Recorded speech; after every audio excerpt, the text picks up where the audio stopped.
Monica! I don't want to see you back here until you're ready to wake up and start doing things properly! Right now, you're a disgrace to my kitchen and to the Hotel Debord name! It was an accident. I'm sorry, did you hear me asking for excuses? No, I'll do better, I promise. Why is she so aggressive? She won't even listen to what the poor girl has to say. Oh, hey, cut her some slack.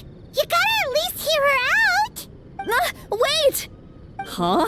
Who do you think you are telling me? Wait a sec. Navia? So, you're bringing backup now. Suit yourself! You're still wasting your time!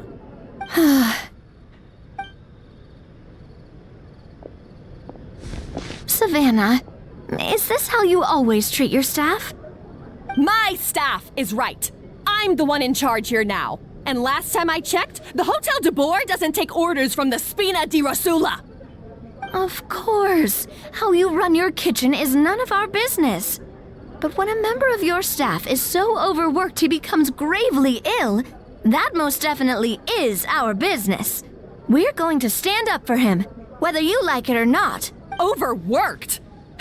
I've said it before and I'll say it again. If Fermon can't handle the job, then tough luck. There are plenty of other capable people I can hire instead.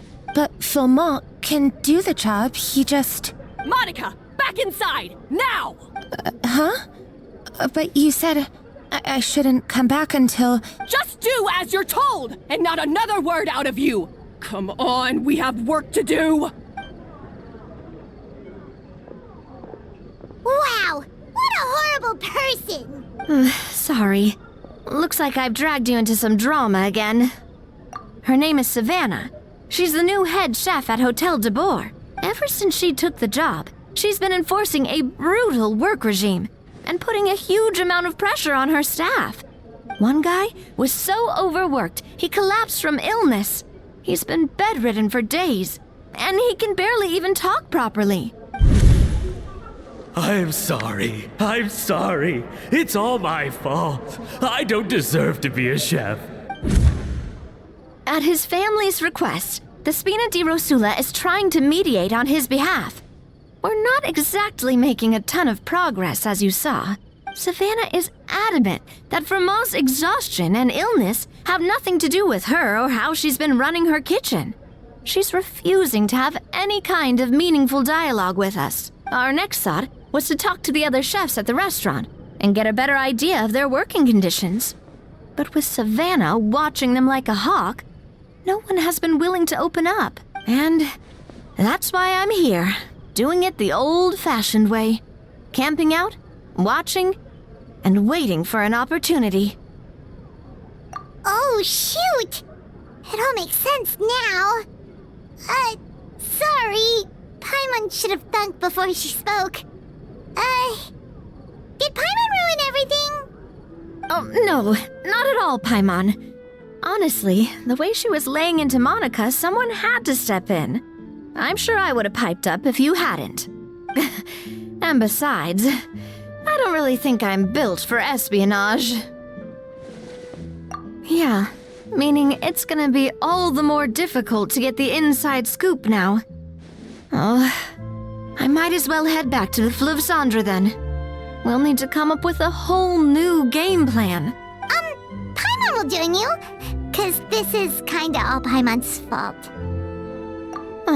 Guys, it's fine. You don't need to worry about it. That said, if you were planning to visit the Fleuve Cendre anyway, let me take you out for a meal. I'll make sure it's a proper feast. A really famous chef just joined the Spina di Rosula's tavern. Her name is... Sorry to interrupt. I just wanted to apologize for the scene you witnessed just now.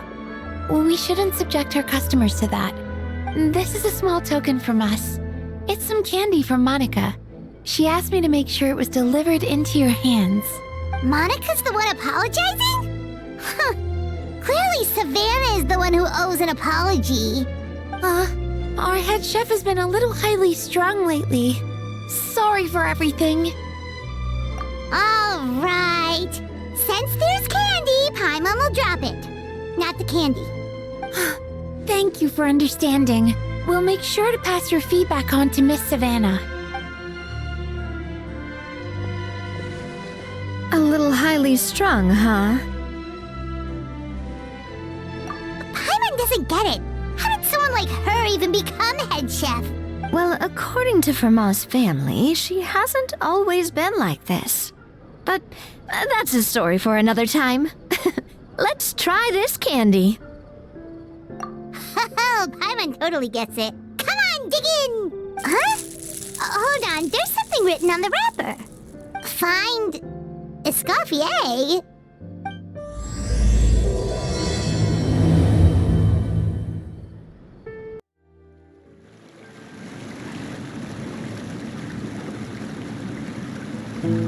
So, who is this Escoffier anyway?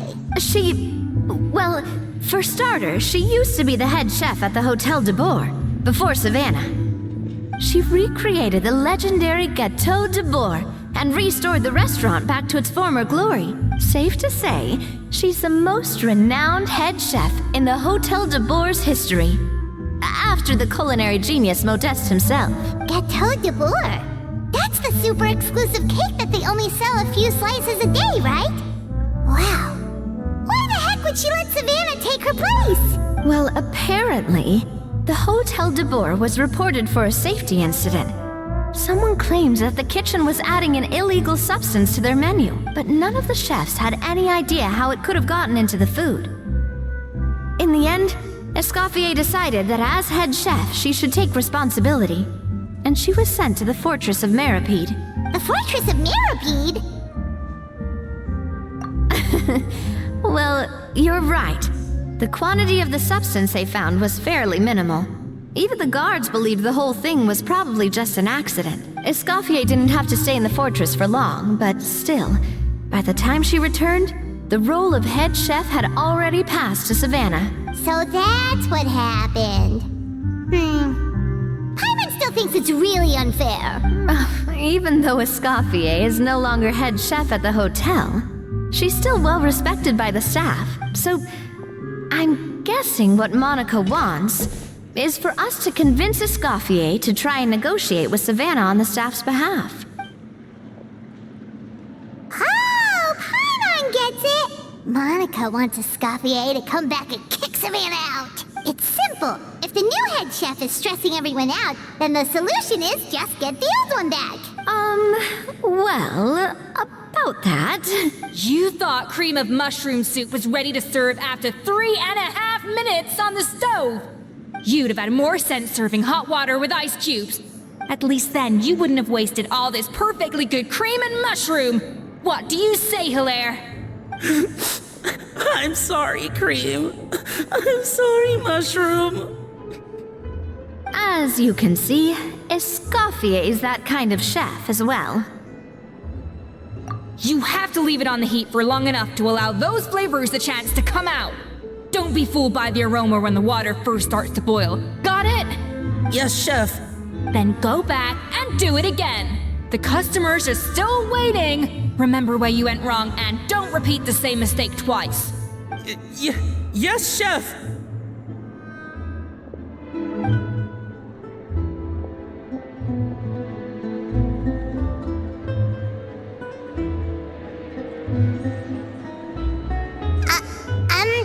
Excuse us, we're... Waiting to be served?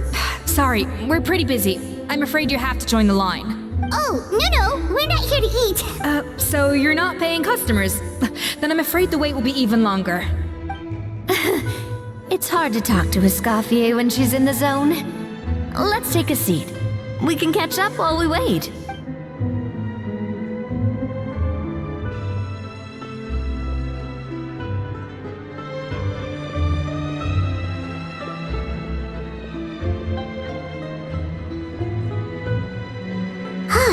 Looks like the rush hour is finally over.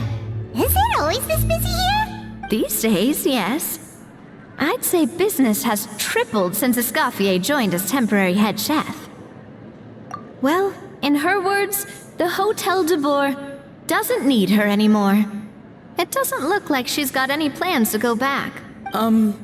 I guess I'll be heading off then. Wait, take these home with you. We can't serve them now, and there's no sense in letting them go to waste. Oh, thank you, Chef. For what? Like I said, I just don't want them going to waste.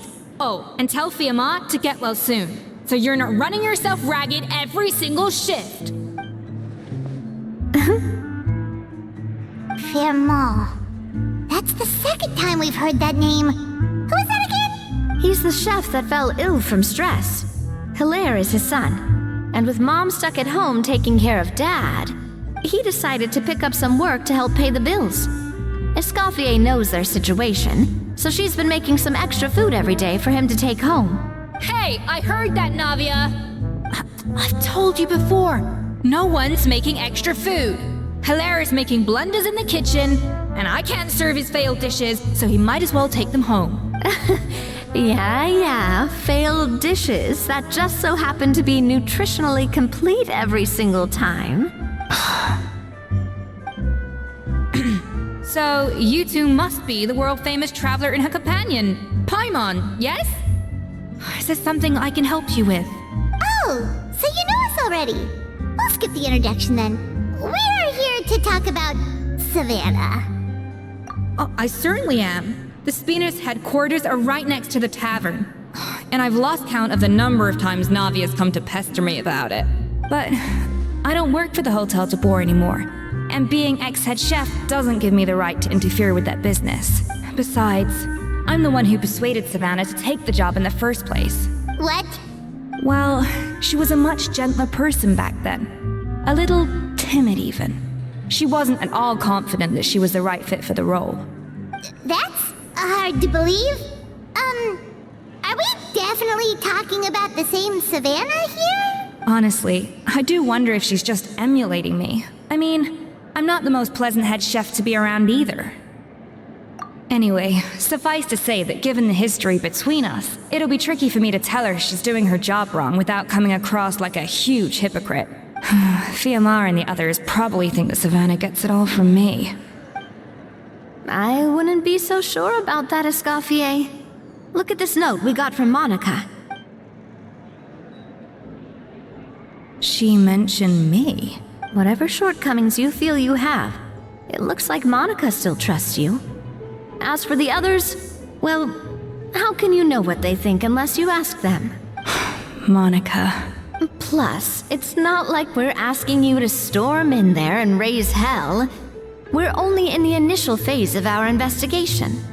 All we're trying to do is get the other chefs to open up to us. Oh, Monica. Oh, Monica! Escoffier? I can't believe her! Powdered sugar is supposed to be applied sparingly. Look at all that on the wrapper. It's thicker than the sole of my shoe. Unbelievable! I won't stand for this. She has to learn. Come on, we're going. Wait, so now she's, Let's go catch up to her. We don't want to keep her waiting.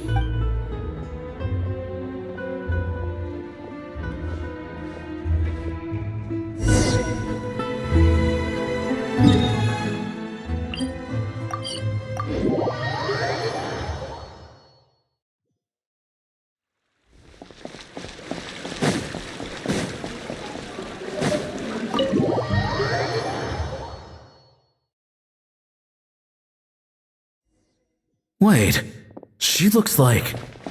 Is that Escoffier? I'm sorry. I'm so sorry.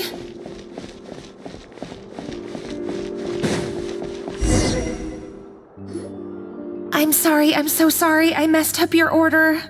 Oh, I wouldn't go that far. Maybe the taste is a little off, but if you hadn't brought it up, I don't think I would have noticed. But please, you have to forgive me or Chef is gonna... Okay, I know. I'll kneel before you. What the heck? Get up, Monica! Can't you see that you're just making your customer feel more awkward?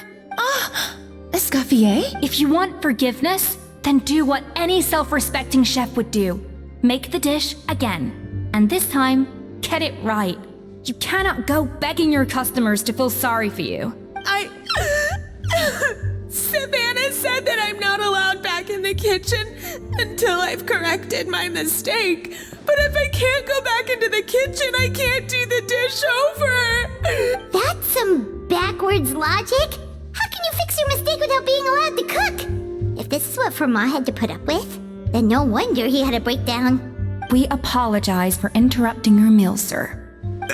It's fine. With my layman's palate, it's not like I can tell the difference anyway.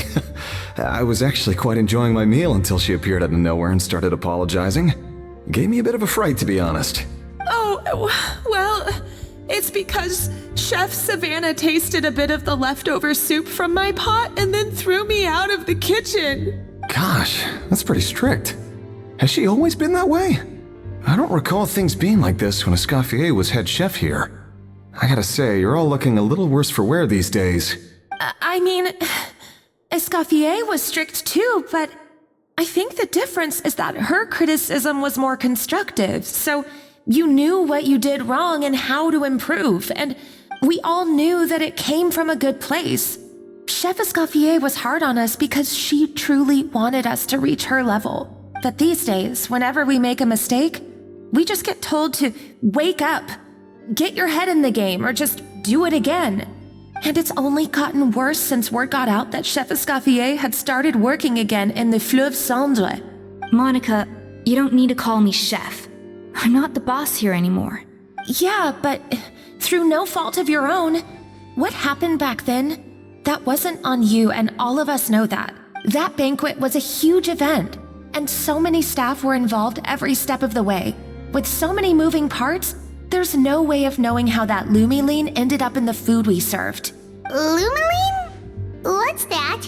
A new drug from the Fontaine Research Institute, produced from an extract of the Lumitoile.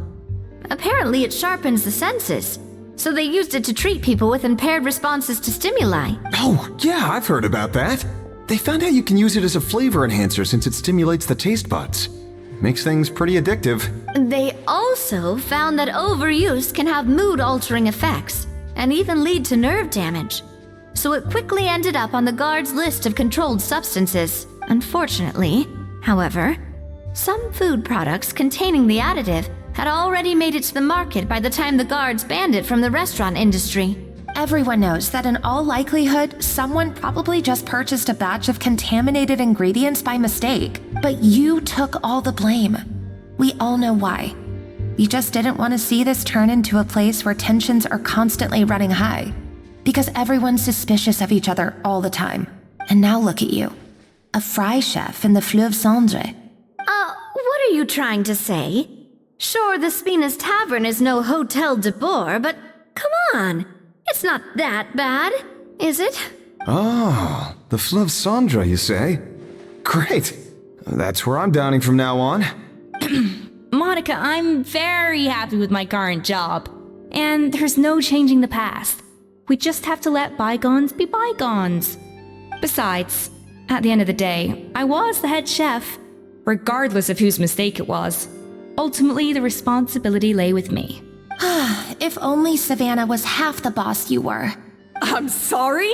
Do you have a problem with my conduct as head chef? No, chef. So you do remember who's boss? Escoffier? I thought you'd left this place for good. What are you doing back here? What happened to you, Savannah? Why are you acting like this? When I turned this place over to you, You made me the head chef and gave up your right to tell me how to do my job. You're not the boss here anymore, so stop acting like you own the place. Whoa. Sounds like someone has a chip on her shoulder. Oh, Savannah! My God, have you grown a temper since I last saw you? Have you put even half the amount of energy into improving your cooking skills, or are you still using the Pluie Lotus as an off-brand markup, thinking no one can tell the difference? That's none of your business! What happened to not storming in and raising hell? Ho ho! I was not expecting to see something this spicy as soon as Escoffier returned. Huh? Fanasium? Aye, miladies. Might I make a humble suggestion? given that we have ourselves a tête-à-tête between chefs at the Hotel Debord, I dare say it would be de rigueur to settle this the traditional way. The traditional way? That can only mean one thing. That's right. I'm talking, of course, about the tradition established by Modeste himself. The cooking contest! According to legend, the founders of Hotel Debord, Modeste and Savelli, used this method to resolve all of their disputes.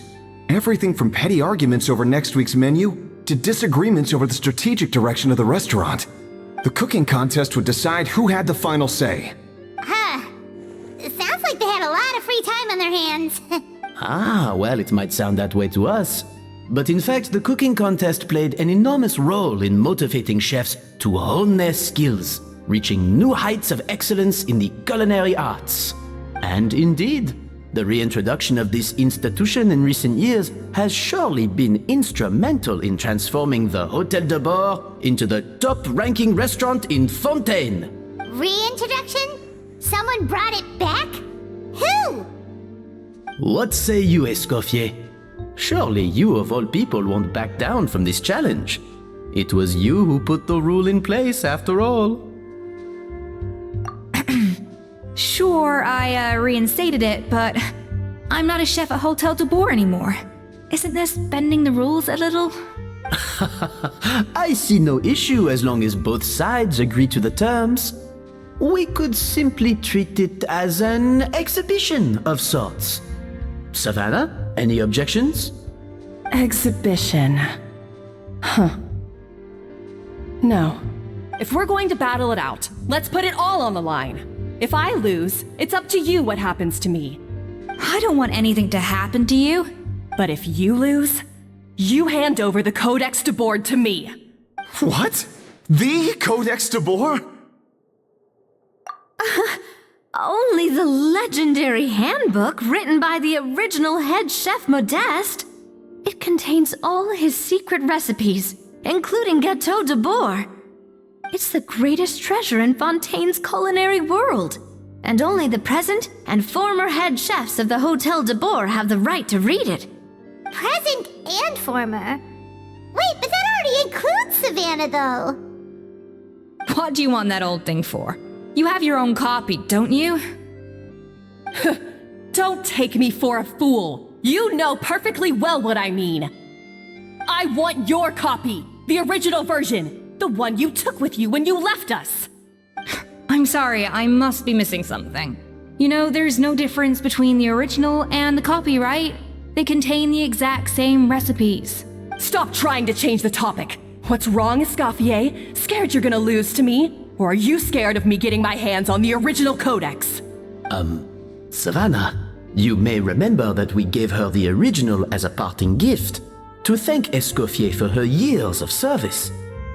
Asking for it back feels a little, Oh, I'm sure it won't be an issue, as long as both sides agree to the terms. Those were your words, weren't they? And as for the contest itself, let's make it a bake-off. Gâteau Debord, per the recipe in the codex. Well, Escoffier, you against me. Are you in or out? You sound surprisingly confident. Alright then, let's see how much you've actually grown. I hope you surprise me, Savannah. I'd hate to find out that all you've learned after this long is how to chew people's heads off. Believe me, I'll show you. So, this whole bake-off thing kind of came out of nowhere. Was it really sensible to just go along with it? Well, I got a sense that she's holding something back. But we chefs always express ourselves in our cooking. So if she won't talk, this might be the best way to find out what's really going on with her. Huh? Holding back? Sure didn't sound that way to Paimon. Escoffier only picked up on it because she's the same way. Always closed off, never letting you know what she really thinks. That's patently false, at least where your macarons are concerned. I've been nothing but truthful with you about the disgraceful amount of sugar you use. Okay, that's one case where you can keep your thoughts to yourself. Oh, That? Well, it's not so much a recipe book as a diary of Modeste's adventures. Back in the day, he and his good friend Savelli explored far and wide, partly adventuring, partly looking for new ingredients and developing new recipes. Their creations had an enormous influence on the course of Fontaine cuisine, turning it into a much more vibrant and diverse scene. For instance, legend has it that the original Gâteau Debord was made using a special secret ingredient that Modeste discovered on one of his adventures. So rare was the ingredient that they could never make more than 16 slices of the cake per day.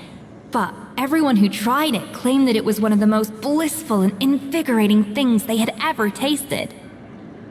Modeste and Savelli went on to found the original Hotel Debord, which catapulted them to stardom in Fontaine's culinary world.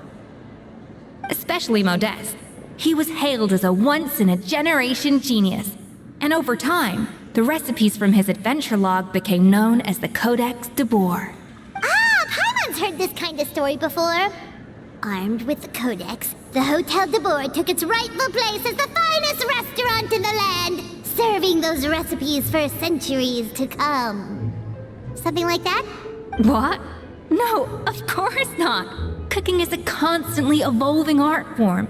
How could any restaurant survive if they only served food that was popular last century? Anyway, never mind centuries. Savelli and Modeste parted ways not even 10 years after their rise to fame. Then, Modeste passed away while he was still in his prime. And that was it. The end of the Hotel Debord's heyday. It fell into decline, and for most of its history, it was just a nondescript place with a couple of cheap tables. It's only in recent decades that it started recovering. Even then, it still took numerous relocations and changes of management before we finally ended up with Vanigem and the restaurant we have today. Oh! So the Codex really isn't all that, then. Paimon figured it was like one of those mystical books they have in Liue's martial arts novels, where the main character learns all their secret powers from. Yes, well, that's fiction, and this is reality. You can't meet the tastes of modern diners by following some ancient recipes from a dusty old book. Case in point. Even the Gâteau Debord they sell now is actually Escoffier's reimagination. Wait, really? Why though? Didn't that recipe make it into the Codex? It did, but like I said, it's the dusty old book now, and the records aren't as legible as they once were. Not to mention that there's no way of finding the secret ingredient Modeste wrote about. So, reimagination is right. I consulted some historical records and took what I could from the Codex. But ultimately, the Gâteau Debord of today is my own recipe. As for why we gave it the same name and kept the tradition of only selling 16 slices a day, well, you've got Vanigem's business sense to thank for that. Oh! Huh. Well, that kind of takes all the mystique out of it. Hey now, it might not be the original Gâteau Debord, but it's still the most delicious cake in Fontaine today. And who knows, maybe Escoffier's version is more suited to your palate. Just think, if the original truly was the perfect cake you're imagining it to be, there's no way the recipe would have been lost to history, right? Not to mention that the Hotel Debord never would have fallen into a slump. Anyway, before I left my role as head chef, I made a copy of all the recipes from the Codex, including my own improved versions, and turned them over to Savannah. So why is she so interested in the original copy? Could it be a symbolic thing? Like, whoever holds the original Codex Debord is the true head chef? Well, it was clearly precious enough to give to Escoffier as a parting gift. Meanwhile, Savannah only got a copy. Maybe from her point of view, it's like management doesn't truly see her as being worthy of the role. You think so? The only thing is, it was her suggestion to gift me the original in the first place. Well, a joint decision by her and Vanigem. But still. What? Huh. Guess she's had a major change of heart since she became head chef. Yeesh. Who knows? We could speculate forever. Better to just let our gâteau do the talking. It means besting her in this bake-off, and then getting her to explain herself, even if I have to beat it out of her with a spatula. However much she's changed since we worked together, I believe that she still has her chef's pride. And if she respects the art, she'll respect the outcome of our contest. Well, I'm confident that you and your spatula can get justice for Froment. All you need to do now is win the contest. But that should be a breeze for you. Let's not get too ahead of ourselves. Gâteau Debord is very complicated to make. Usually, it takes 3 chefs working in tandem to cover everything. Now, if I had to push it, I could probably do the work of 3 chefs myself. But I'd prefer to play it safe if I can find a couple of assistants in time. Well, that's easy. The 3 of us are veterans in the kitchen. You just need to pick 2 of us. Well, I have heard the Traveler is an accomplished cook, as well as a warrior. But be warned, I will hold you to exceptionally high standards. Think you're up to the task? Oh, count me in too. I've spent weeks perfecting my macarons after your scathing review. Even if it means competing against the Traveler, so be it. I'll show you what I'm made of. Confident. I like it. Alright, let's start with some elementary mise en place. Show me your knife skills.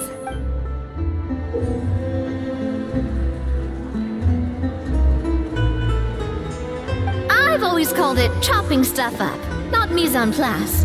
But it's basically the same thing, right? Oh, Navia. The difference in your case is that mise en place is looks like you found that easier than I expected. Yeah, thankfully it was pretty straightforward in the end. You made it sound like we'd be carving statues out of fruits or something. Well, brace yourself, because the next step is anything but straightforward.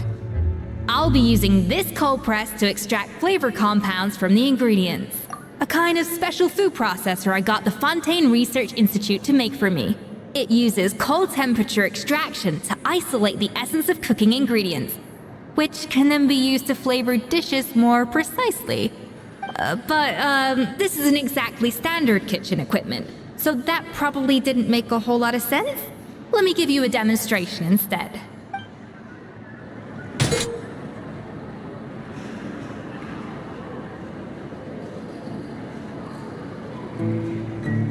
Custom-made equipment from the Fontaine Research Institute, huh? That's some pretty high-tech food prep.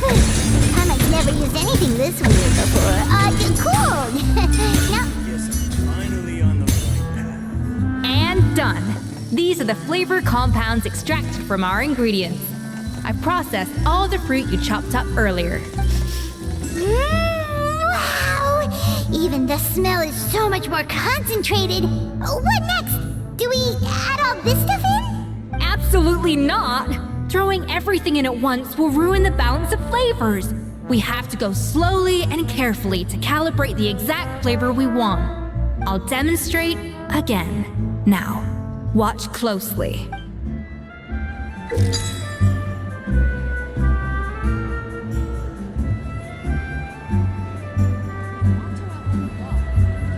Slowly and carefully, not a drop too.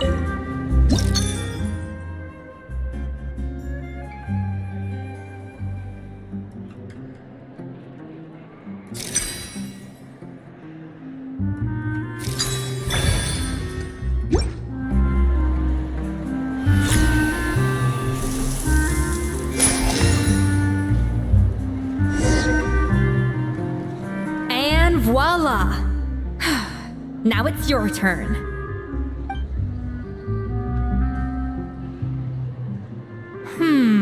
Not terrible.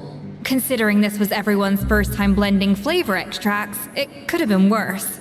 But the Traveler's work was surprisingly good. Are you sure you've never done this before? You got almost perfect results on your first try.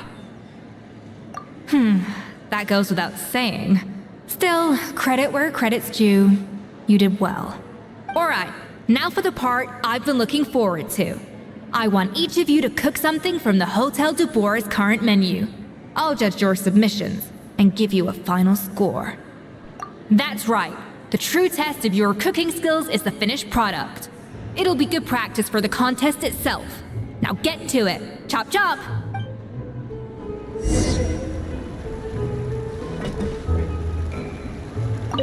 How's it going?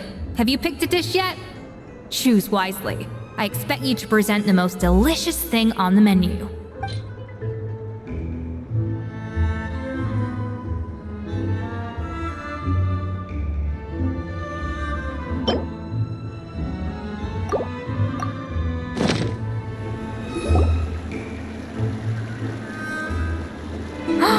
Look at that! With the grace of a snow-winged goose, as I like to say. Now, let the grating commence. Pretty good, right? Not to brag or anything, but Paimon's a bit of a connoisseur when it comes to la food. 6 points. What? Oh, well, fair enough. Paimon doesn't cook all that often, so as long as it's a pass. That's 6 out of 100. What? You say you're a connoisseur, but it's quite clear from this dish that you have far more experience consuming food than creating it. By that logic, I suppose you think listening to Lady Farina on repeat every day would make you an opera singer. Aww. Me next! I'll have you know that this batch of macarons has 2 whole tablespoons less sugar than my previous ones. So you went from 12 tablespoons to 10? Well, it's nice to know you actually measured it out. Because it tastes like you just threw in whatever was left in the jar. 6 points. Aww. Now to the final dish. So, what do you think? This is our last hope. 8 points. Darn! That's barely higher than what we got. Not exactly. The color is spot on. Beautiful aroma. Excellent presentation. I have to give this one 8 points out of 10. Maybe even 9 points. Huh? How did you pull that off? Don't get me wrong. There's room for improvement. But still, this is clearly the work of an accomplished chef. I can tell that you've put many hours of work into honing your skills in the kitchen. I can really taste the grace of the snow-winged goose in this dish. The traveler's journey, with all its trials, tribulations, and setbacks. Not to mention the frustrations of having a picky eater for a partner. Hey, you made that last part up! No way did you taste that! Well, it looks like I lost fair and square. I guess you'll be taking the traveler as one of your assistants then? But if it takes 3 chefs, that still leaves 1 slot remaining. Maybe Paimon and Navia should keep practicing and see how it goes? Chef Escoffier, Oh, it's Hilaire! What brings you here? I heard the news about the cooking contest. You're doing Hotel Debord, right? I was just wondering if you needed any help. And you think you're up to the task, do you? Oh, no, I know I'm not there yet. It's actually my dad who wanted to help. Firma, last I heard, you could barely get out of bed. Chef Escoffier, Navia, Traveler, thank you all so much for everything you're doing for me and my family. I've had enough of sitting around at home while you run yourselves ragged. If you let me, I'd like to help you win this cooking contest. Yeah, I was gonna say the same thing. Don't you worry. I'll be fine. I'm feeling much better now. I'm sorry. I know I've been rather useless these past few days, but not anymore. The fact is, I'm a fine chef, despite recent events. I've proven myself in the Hotel Debord kitchen, so if anyone's qualified to work under Chef Escoffier, it's me. I think. I hope so. Firma, have you even set foot in a kitchen since leaving Hotel Debord? I have not. But I'm fully rested now. I know I can handle it. I'll prove it. Let me whip something up for you right now.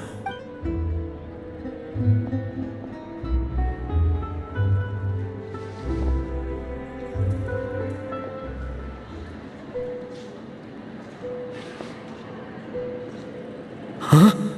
That's strange. Why are my hands shaking?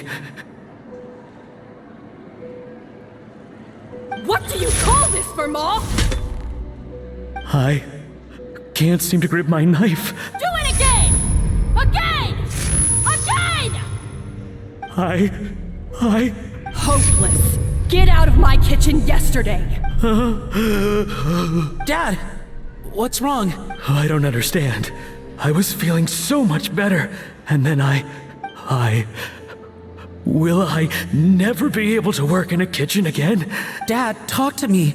What happened? I think the real issue here is not physical exhaustion, but psychological trauma. Monica, when did you get here? Probably because you were all concentrating so hard on your cooking. I didn't want to interrupt your flow. But anyway, Verma, I'm so sorry. If only I'd known how serious your situation was, I would have stood up for you sooner. You have nothing to apologize for, Monica. During those long nights of redoing every order, you were the only person who looked out for me. Oh, come on. All I did was make you some tea. I doubt it was much help. Savannah was so ruthless toward you. I probably should have brought you something stronger. She sounds like the worst. All right, another Savannah horror story. Let's hear it. She's been getting harsher and harsher on us ever since she heard about Escoffier's new role in the Fleuve Cendre. Seems like no matter what we make, she'll find something wrong with it. What is this? It looks like a dog's been at it. In the trash now! Then she orders us to redo the dish again and again, but we never know what's going to make her happy. Do it again, do it again, do it again! Every time you remake it, you just get another earful from her. Either straighten yourself out or get out of my kitchen! So now, it seems like just picking up a kitchen utensil gives me flashbacks of her yelling at me. Oh man, that must be awful. The more I want to get it perfect, the more my hands shake, and the more scared I am of making another mistake. How can you give up so easily, Firma? You weren't a quitter when you were working for me. And even under Savannah, you talk about working late into the night trying to perfect your dishes. That says to me that you still hadn't lost that determination to prove yourself. What changed? I don't know what's come over me. When I think back, I just remember feeling like my heart and my hands were growing heavier and heavier as the shift went on. Each time I had to redo a dish, my heart sank a little further. Maybe Savannah was right. Maybe I am just hopeless at this. Dad. I see. Well, it sounds like there are some deep issues at work here. Ones that won't be resolved by merely seeking compensation. I will win this contest, and after that, I encourage you to approach Savannah and talk this out. But what if you can't find another assistant in time? Clearly, I'm in no state to help out. You think being one person short will ruin my chances? Let's not forget, I taught you and her everything you know. Even if I had to go it alone, I would present the perfect gâteau. Oh, well, Paimon and Navia will still keep practicing, just in case. And so will I. Yeah! And if worse comes to worse, we can always get the Spina di Rosula to put out an emergency call for chefs. There's gotta be someone out there, right? Actually, I thought maybe I could help. That's sort of why I'm here. What? Why didn't you say so? I was going to, but then... well, this is the first chance I got. You do this for us? Thank you so much, Monica. Alright, fine by me. But aren't you still working for Savannah? Joining the other side seems like a guaranteed way to put your future employment in jeopardy. I know, but it's all right. I've made up my mind. With the way things are, I can't keep working for Savannah much longer anyway. Unless I want to become the next Fermat. I'm done with sucking it up. It's time to try and turn things around. If this cooking contest can get Savannah to see the error of her ways, then I'm sure she'll forgive me for this. Well, Hyman didn't think we'd be poaching from Savannah's staff to get our third person, but there you go. Anyway, Monica's a professional chef, so nothing could possibly go wrong now. Great! Then it's settled. And to congratulate you all on making the team, I propose a Spina-sponsored meal to celebrate. Spina-sponsored? Wait, you mean I'm cooking? Well, I promised the traveler a feast in the Fleuve Cendre. And I know how much you've been looking forward to it. Yeah! Feast, feast, feast! All right, if you insist, then prepare for some of the finest food of your lives.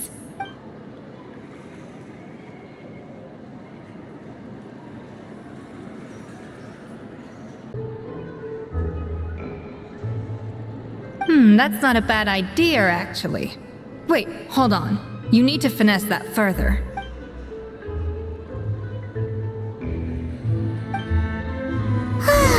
That was a dream come true. Finally. Hyman never knew Fontanian cuisine could be this good.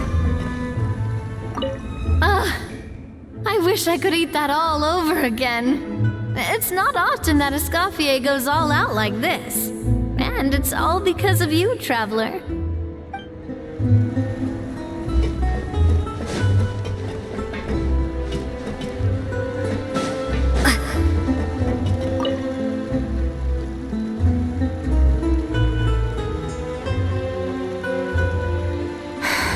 Why, Savannah?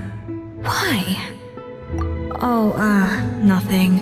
I was just flicking through the original Codex Debord. I wanted to see if there was anything I'm missing. Something I hadn't noticed before. That might explain why Savannah's so desperate to get her hands on it.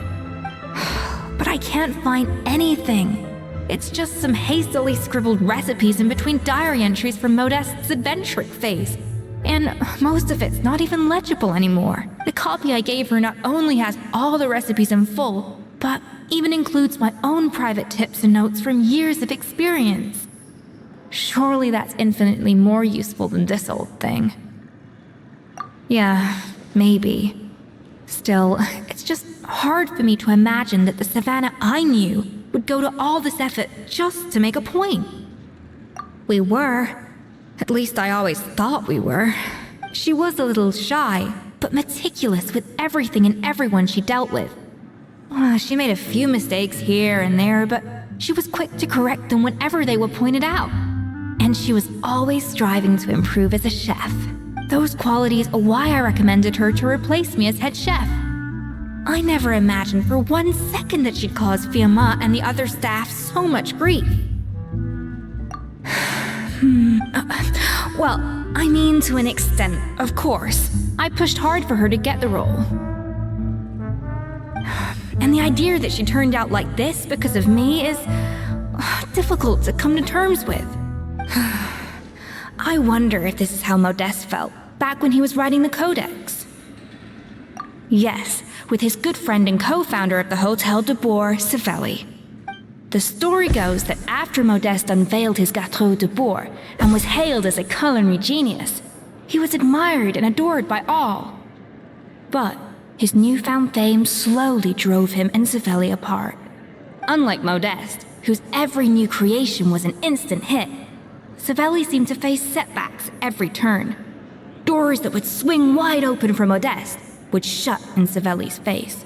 And with Modeste being whisked off to all manner of functions by his celebrity friends, he had less and less time to discuss the culinary arts with Savelli. People started gossiping about Savelli, and their relationship between the two gradually soured. Everything came to an abrupt end when Modeste, still in the prime of his life and still hailed as a genius, suddenly died from an acute illness. And that was it. They neither had a decisive split, nor got the chance to properly reconcile. Their story just came to an end. one rumor had it that Savelli actually killed Modeste out of jealousy, even as the latter was hoping to make amends. Unlikely, it's a popular theory, but there's no real basis for it. At least there are no records of Savelli ever being convicted of a crime. Still, beyond a point, there's no way of knowing what truly happened in the past. All we can do is try to make sure the present doesn't quite go as badly. And that's why I have to win this contest tomorrow. Then get the truth about everything that's been going on, even if it means cracking her open like a nut. You're right about that. Just follow my lead and victory will be ours. Did you hear the news? Escoffier's coming back for a cooking contest. Wait, seriously? Escoffier in a cooking contest? Now that I've got to see!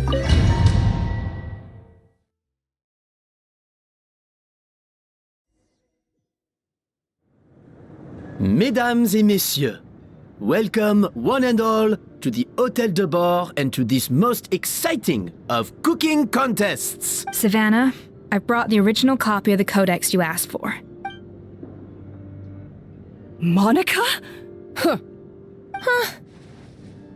In the interests of fairness, this contest will be conducted in a double-blind format.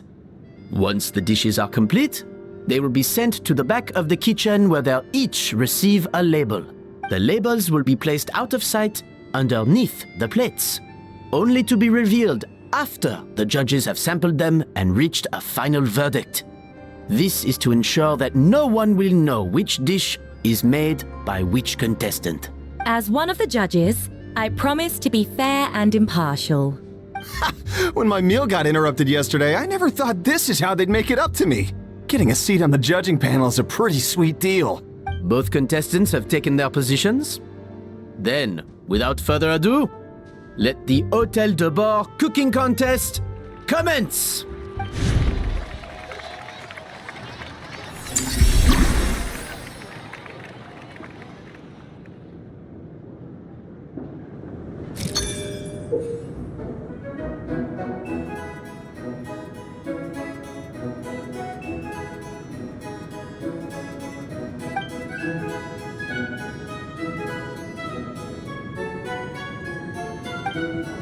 Monica, Traveler, it's go time.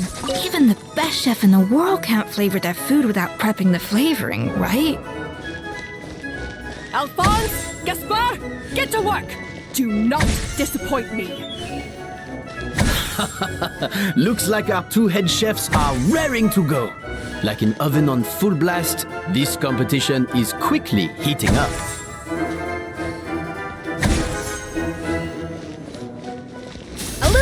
Boosh! That should be enough flavoring. Now hurry up and balance the flavors.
Escoffier is already on the final step of the recipe. Let's check on Savannah's progress.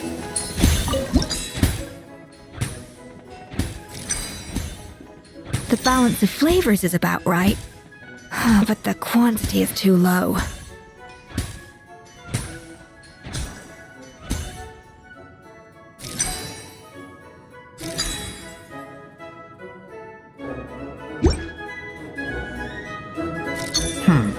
I think this flavor profile is still a little bit off. Enough! Oh, useless! Both of you, make like an egg and beat it! I'll do it myself.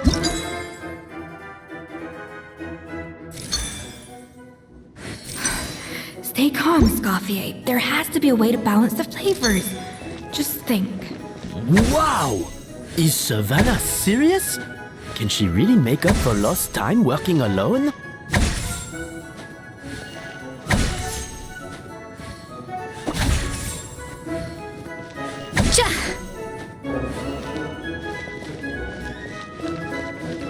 A dash of frosting!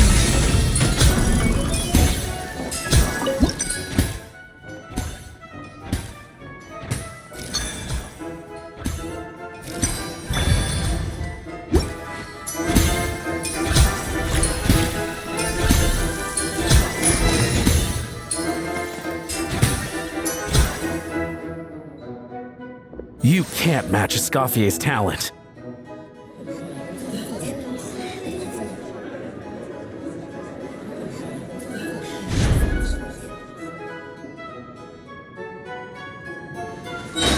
I present to you Hotel Debord.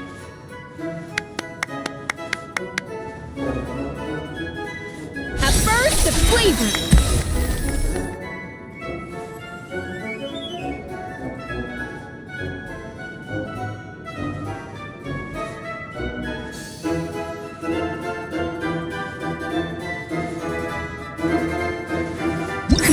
That went just as I expected.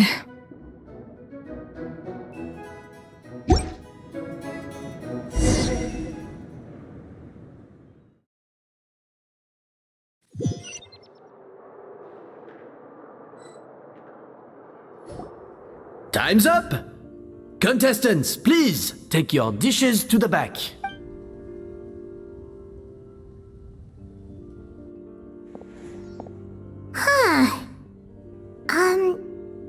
That guy was right. You really can't tell whose is whose just by looking at them. We both made the same dish after all. For all her flaws, Savannah's a talented chef who earned my recommendation for good reason. She wouldn't screw up something as elementary as the cake's appearance. Whoa! This is really rather good. Wonderfully soft and fluffy. Beautifully sweet. This is a masterclass in how to make Hotel Debord. I would give this one at least 9.9 out of 10. Only because there's something about the flavor of the base. It's just a little different from the recipe I'm used to. Huh? Really? I couldn't tell. All right, on to gâteau number 2. I haven't had a single bite and already this aroma is a delight to the senses. I have a feeling that this gâteau will be a gâteau for the ages. How exciting! I'm gonna dig in.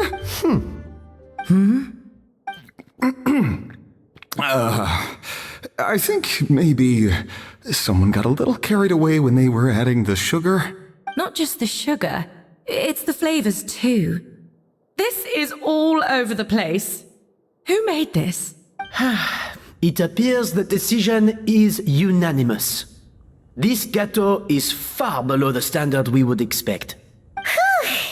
And Paimon thought this might actually be close. Turns out she can't bake to save her life. Something's not right here. Savannah may not be perfect, but no way is she this sloppy. I can now declare that the creator of the first gâteau has won this cooking contest. Now, all that remains is to turn the plate over and reveal the chef's name underneath. What? It's Savannah? No! That's impossible! Hey, Savannah! You cheated, didn't you? You cheater!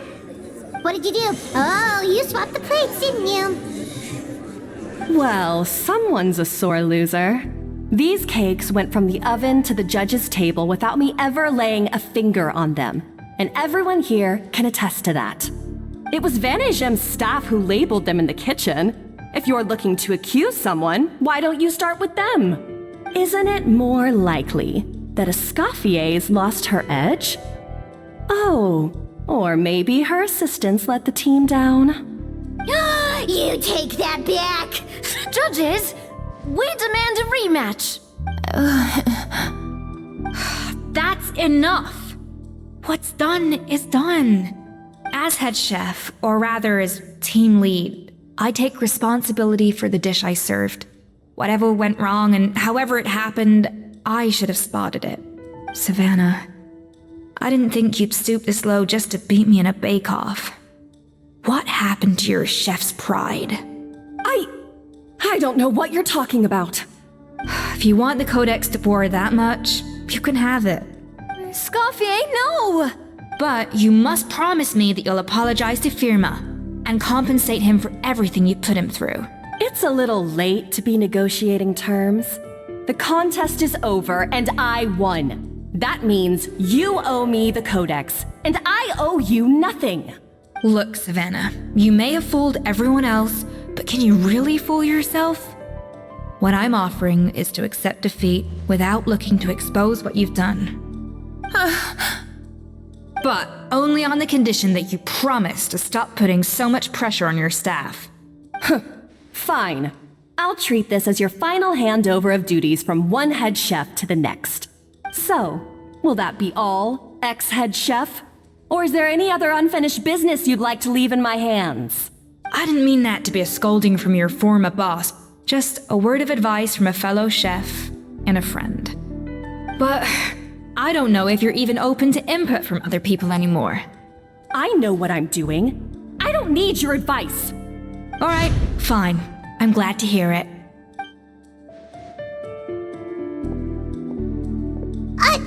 Escoffier! The Codex Debord! Finally. Now, at long last, I will succeed. Escoffier? How could you let her get away with this? Yeah! The Codex is a souvenir of your time here! Doesn't that mean anything to you? It's alright. It was just a bake-off, not the end of the world. I'm already over it. Besides, it's not all bad. She agreed to compensate Firma. That's mission accomplished for the Spina. Honestly, if I'd have known that giving her the Codex would solve everything, I'd have just done that in the first place. I mean, why bother with the whole cooking contest? It's such a waste of time and energy.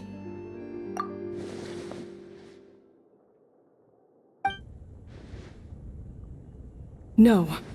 No! This doesn't make any sense! Huh? That's it? No secrets, no nothing? I don't believe it! This can't be happening. Oh, Chef Savannah! Savannah?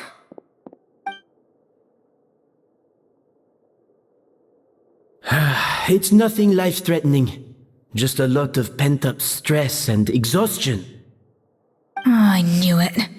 Pent-up stress? The truth is, however hard she might be on the rest of us, the person she puts the most pressure on is herself. Yes, there are nights when she makes us redo things over and over into the wee hours. But for her, it's every night.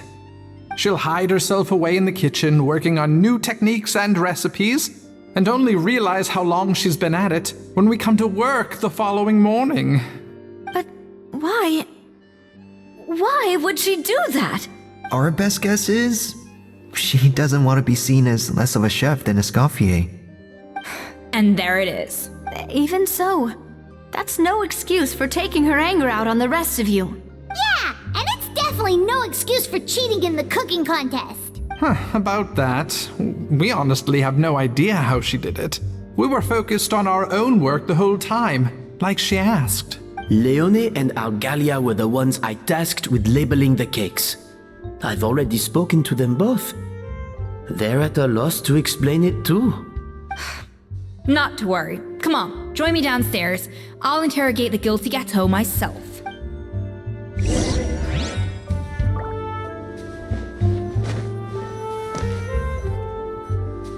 Well, how is it? Have you figured out what it was? Oh, this is aggravated assault on my palate. I'd rather eat wet cement than this. Is it really that bad? I made sure to taste test it before it was served. Oh, relax. This isn't your cake. Savannah never switched the plates. The offending flavors are coming from in between the icing and the cake base, which means someone tampered with it while it was being made. Or in other words, we have a traitor in our midst. I'm sorry.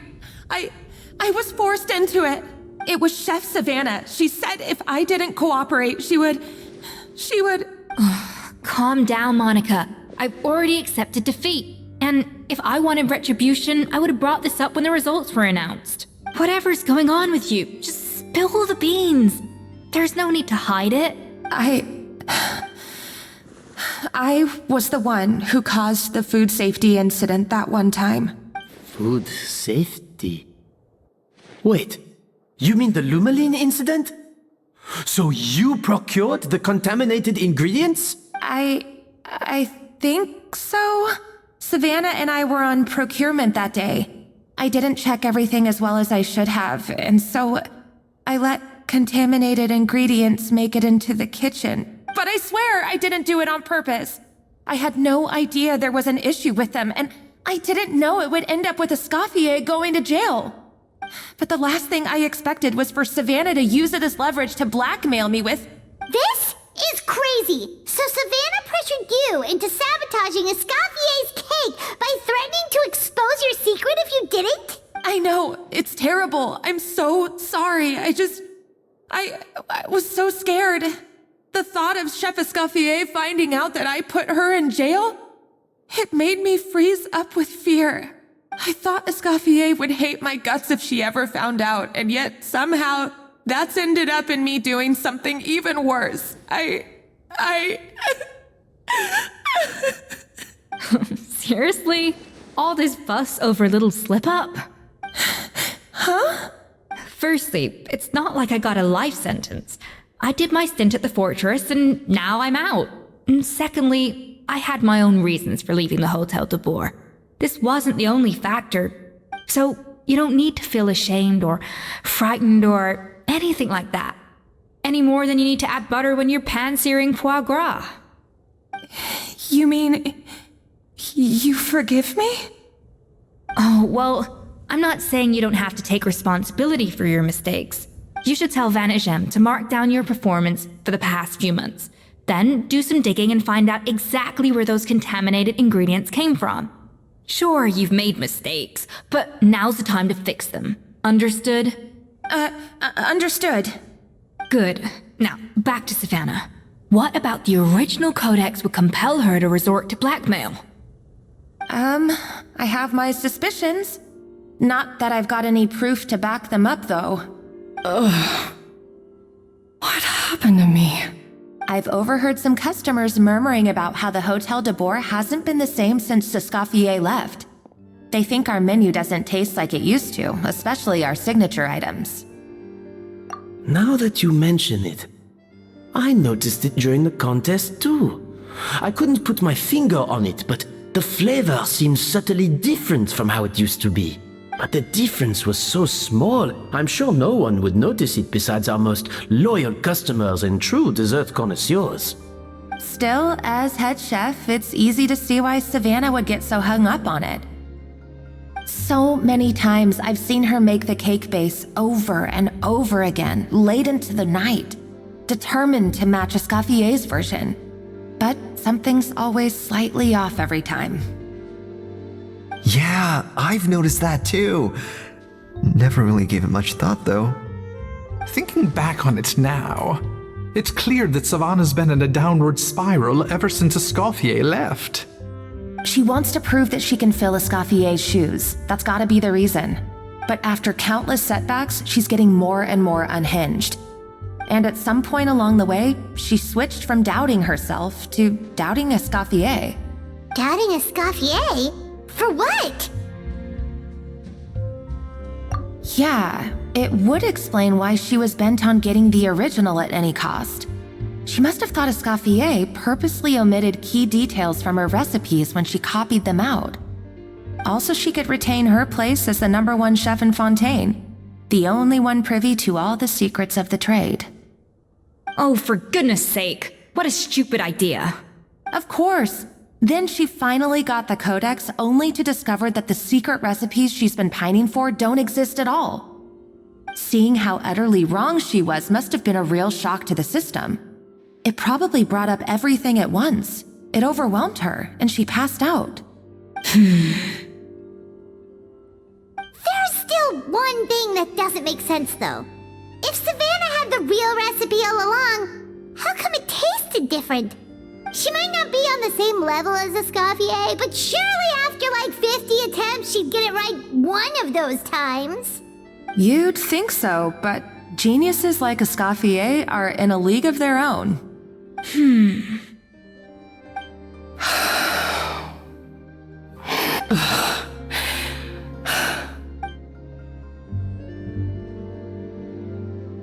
New head chef, you say? What's her name? I don't think I've heard of her before. I wonder, can the Hotel Debord keep its edge without Escoffier at the helm? This tastes different from last time. Is it undercooked or something?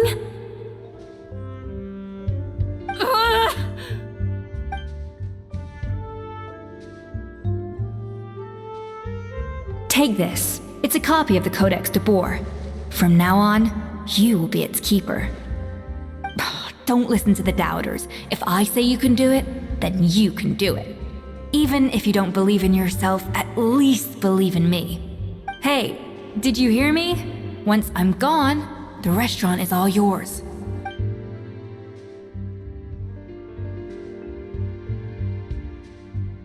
All this time, I've been blaming other people, but maybe I'm the problem.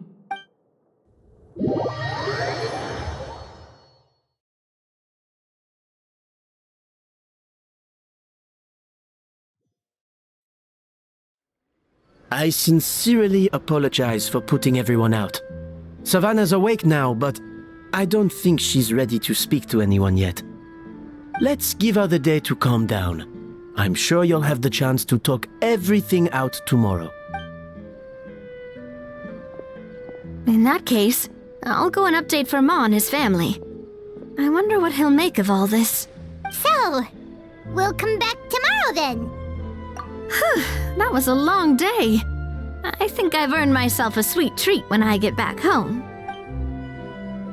Oh, nice! Macarons? Or are you gonna switch it up this time?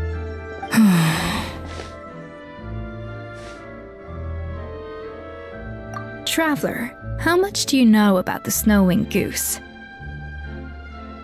Every year they migrate long distances in search of a suitable home. There's always one goose at the front whose job is to lead the flock. Fontaine poets often use the image of that goose to explore the ideas about leadership and genius. They usually imagine someone who's a cut above the rest, a model of perfection. But what those poets don't know is that during a migration, the lead goose is always changing. Once the lead goose shows signs of fatigue, it retreats to the back of the flock and allows another goose to take its place. So the truth is that leadership, with all the responsibilities and pressures that come with it, it's something that everyone takes turns at. But we humans completely miss that fact when we project our own ideas about social hierarchies onto them. I guess what I'm saying is, I don't buy into this notion that there's some sort of gulf between normal and genius. Cooking is a science, not magic. Given the same ingredients, same recipe, and same environment, I see no reason why two different people shouldn't be able to create the exact same dish. Of course, some people have a more sensitive palate than others, and some people are just born bolder or more conscientious. But these are all variables that can be accounted for with time and practice. I'd have no reason to expect so much from others if I believed that perfection can only come from the hands of a genius.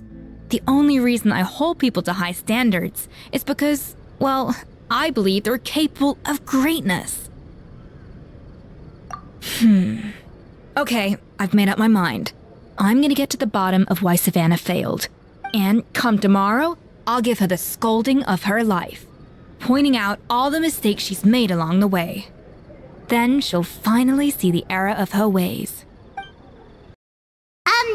Why are we here so early? Our meeting with Vanigem isn't for a while.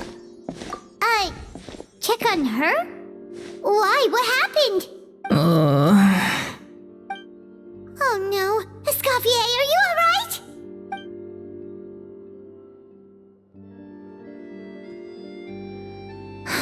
I'm fine. Just need to get some more coffee in me. Huh? What happened to my coffee? Did I really drink it all? Alright. Thanks. I appreciate it. Well, there's cooking facilities here. Or we could just grab a cup of coffee from Cafe Lutece, but either way, hurry!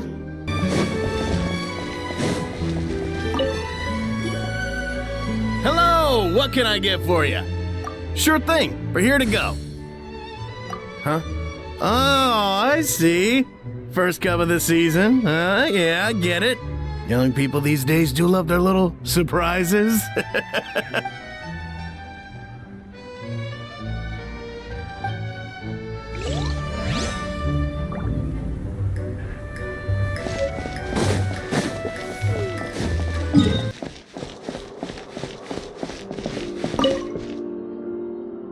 Coffee. Need coffee.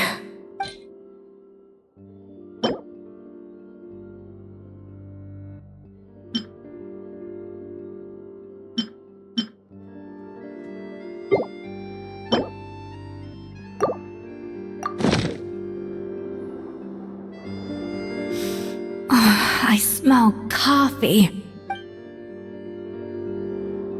I feel much better now. Thank you so much, Traveler and Paimon. Glad to hear it, but make sure to catch up on your sleep when you get the chance. I think I figured out where the problem lies. Honestly, it's ridiculous. I don't know whether to laugh or cry. Wait, what investigation? What are you guys talking about? I'll save it for when everyone else gets here. It's so stupidly small, I can't believe it's caused so much drama. Yes, except my failures were stepping stones to success. Escoffier, have you seen Savannah? Huh? No, not since yesterday. Why? What's wrong? After seeing her home yesterday, we were all a little concerned about how she was doing. So, I dropped by her place early this morning to check on her, only to find an empty house with the doors wide open. I left Alphonse and the others to keep watch at her home, while I checked the Hotel Debord. I'm worried something bad might have happened. If she's not here, then where could she be? Boss, Escoffier, bad news. Alphonse? You're supposed to be keeping watch at Savannah's house. We were, but then, just after you left, we found this stuff in her house. Oh, looks like a map with a bunch of random places circled. What does it mean? Wait a second. This feels familiar. I'm sure these places are all connected somehow. Of course, from the Codex. They're all places that Modeste explored on his adventures. Yeah, but I don't understand. The adventure logs in the Codex are too fragmented to be of any use. How come this map shows all the missing details? The Codex Debord? Then, this place marked in red out at sea. Could that be the fabled birthplace of Gâteau Debord? Seriously? So now she set her sights on finding the original recipe and beating Escoffier that way? Geez, Savannah. Anything to overcome a gâteau plateau, huh? Ugh, idiot! Does she have a death wish? Those ruins are thousands of years old. Hold on, there's more. Besides the map, we also found these letters.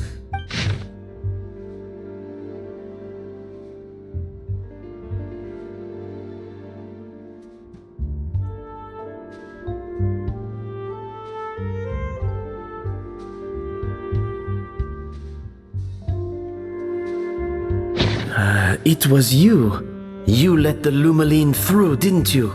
It sounds like a threat letter. Does this mean that Savannah was responsible for the safety incident?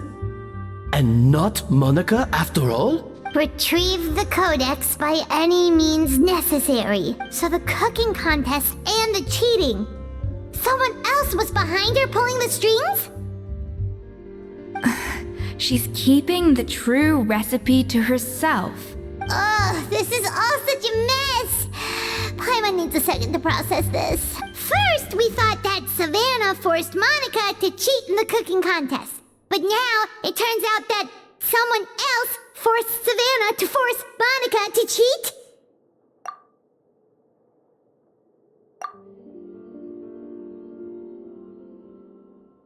You're finally here. Of course. I should have put 2 and 2 together as soon as I read your threat letter.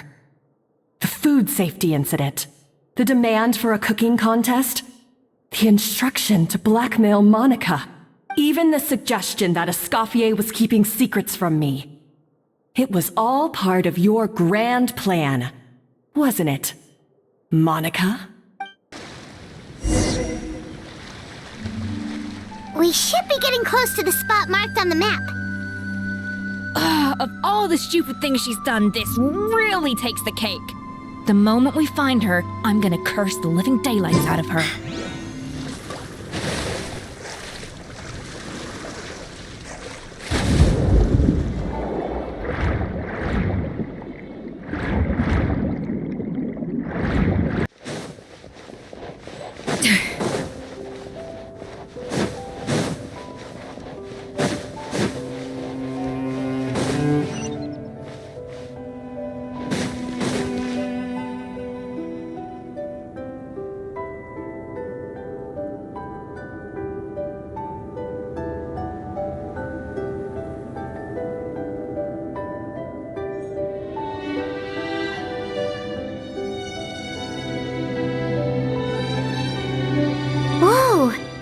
This looks like an underwater restaurant, doesn't it?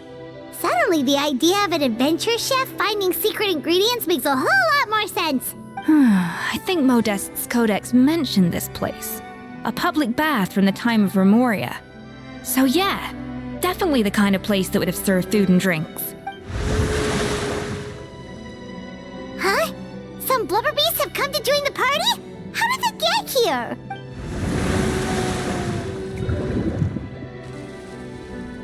Oh, they ran off!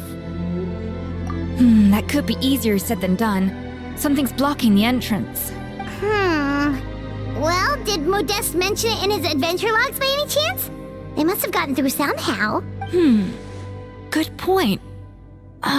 Yes, that's right. It's coming back to me now. We prepared a banquet for our shy little guests, and as the food flowed away on the current, they broke into a joyous chorus, and the path opened to us. We have to feed the blubber beasts? With what? There's nothing here besides rocks, romaritime flowers, and lumitoile. See, this is why you should always bring snacks. You never know when you're gonna need them. Now we have to head all the way back to shore and grab some. There's no time for that. Romaritime flowers and lumitoile will have to do. They may not look appetizing to us, but who knows? They could be blubber beast delicacies. Wait, we're seriously gonna try this?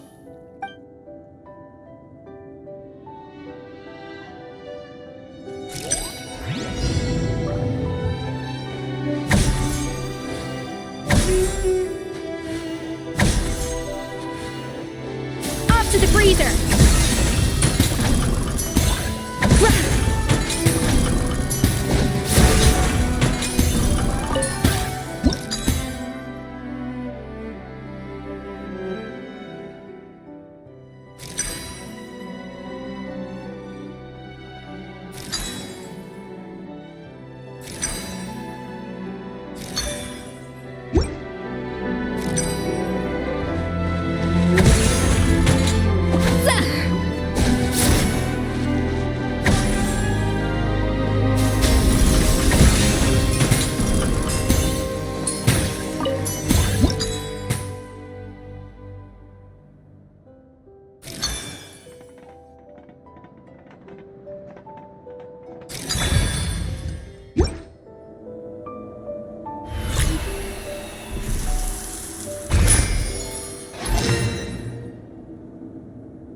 beasts or not, are we sure this stuff is edible? Trust me, they'll love it. Oh, good question. If we try to put them in the pool, we'll probably just scare them off again, and who knows how long they'll be gone. Yes, we can't afford to wait for them to double back. Oh, what was it that Modeste said again? Something about the food flowing away on the current.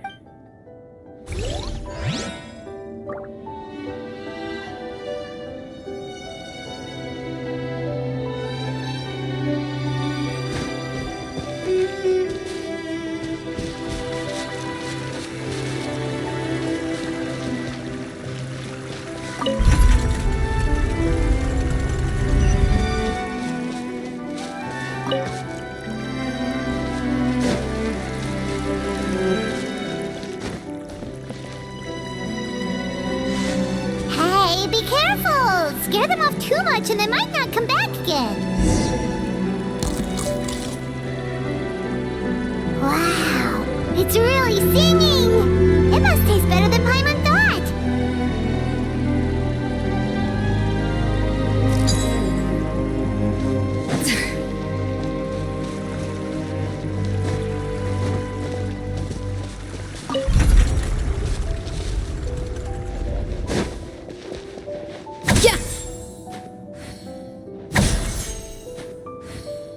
The tracks turned back again.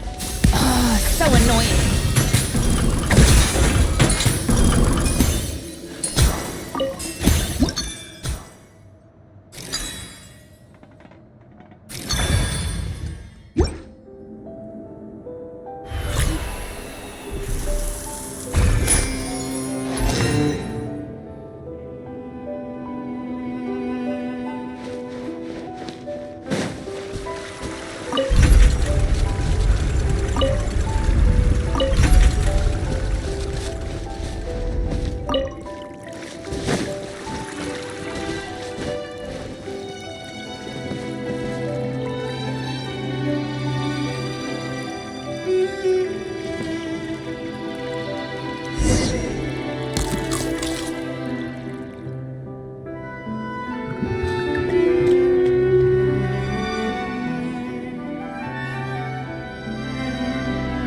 Hey, it's open!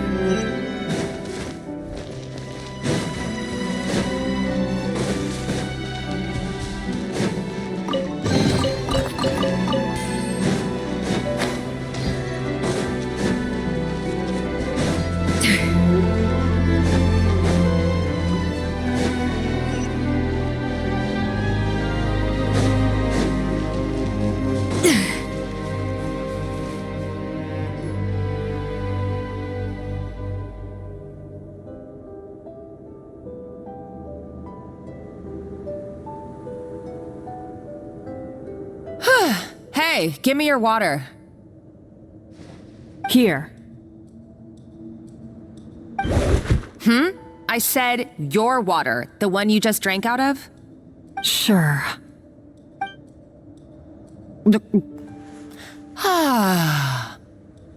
All those years slaving away under Escoffier, and then you. Today, it's finally paying off. Not only have I found the ruin that Savelli kept hidden, but I also get to boss you around like my little lapdog. Hey, go scout ahead for me. If we need to do any more blast tunneling, I want to know where to lay the explosives. Did you not hear me? Get going. Why don't you do it yourself? Oh, when did you learn to fight back? You're always so compliant when I give you instructions by letter. That's because you threatened to expose me for the Lumiline incident. I swear, if I'd known what you were planning, I'd never have... Ha! Don't be so self-righteous. Admit it, you've always been jealous of Escoffier. That's why you lapped up everything I told you. You were terrified of her finding out about your part in the Lumiline incident, and you resented the way her reputation hung over you. So you jumped at the chance to convince yourself that she was the villain, that she deliberately hid her secret recipes from you just to hold you back. It was the only excuse you needed to justify getting back at her. First, idolization, then jealousy, suspicion, and self-deception. That's what this comes down to. It was the same story with Savelli and my ancestor. He offered Modeste his friendship only to murder him out of vanity. He promised to explore the world with him, only to later destroy all records of their adventures. It's a miracle I even found this place. You have no idea the countless hours I spent piecing it all together. So you see, you're no better than Savelli. If you can't beat him, betray him, right? I am no Savelli, nor will I ever be. Oh, put a lid on it. You really think you can absolve yourself of your vindictive and jealous behavior now? Just because you finally realize that Escoffier never kept any secrets from you? You didn't show any remorse when she left, or in the cooking contest. Why start now? You have no right to redemption. You're right. I don't deserve her forgiveness. But I am done being bullied into submission by you! Ooh, feisty. But you should watch your tone. Talking to me like that could get you in big trouble. I somehow doubt that. Since I poisoned both our water bottles. What? Ever since I learned the truth. I've been biding my time, waiting for this moment. You've played me like a fiddle for so long, and now this is payback! But you drank it too! It's what we both deserve. This is the price we must pay for betraying Escoffier. You'll die here with me, Monica! You.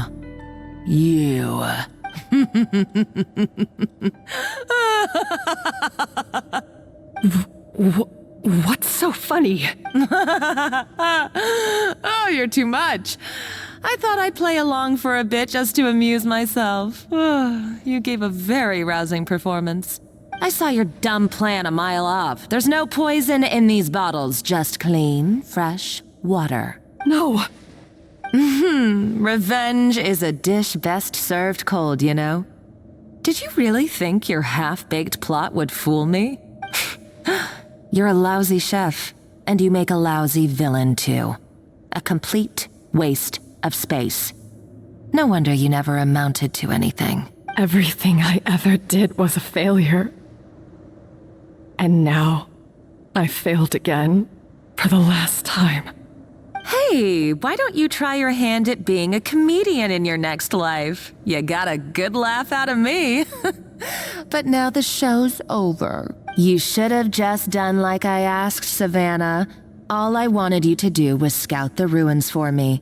But you had your chance, and now it's time to say goodbye. Stop right there! Let her go, Monica! We've got you surrounded! Escoffier? Ugh, looks like I'll have to keep you around for a little longer. You can't! Stay back if you want her alive! Escoffier and the Traveler.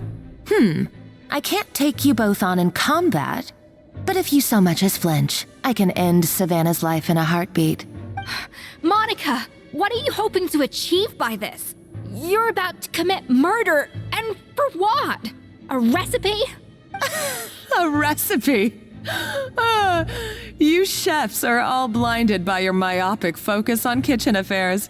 Well, some of us actually have bigger fish to fry. Modeste had a secret. The truth behind his so-called genius, the je ne sais quoi factor in his Hotel Debord, and it's right here in these ruins. Are you serious? You're here because of a Hotel Debord obsession? You've gone completely mad. I couldn't care less about the cake itself. No, the real treasure is the secret ingredient that Modeste sourced from these ruins. He and Savelli were fools. A priceless treasure of Remoria in the palms of their hands, and they thought, ooh, this would go great in our cake mix. We're talking about a powerful stimulant that also sharpens the senses. That's no cooking ingredient. It's a groundbreaking drug. That's right, I've done my research. It was a drug that Remoria developed for their war machine. I could make a killing by selling it to the treasure hoarders or the Fatui. Will you listen to yourself? You're completely delusional. My eyes are wide open. Just wait till I get my hands on this treasure. You'll see what a fool you've been.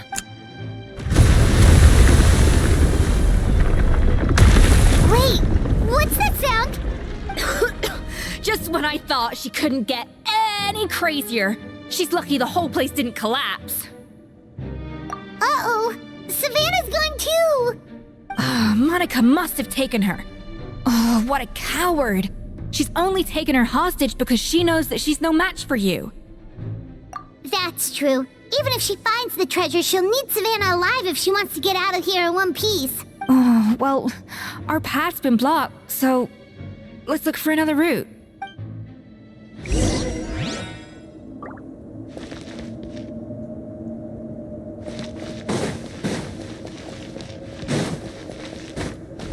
The water looks pretty deep here. Maybe it leads somewhere.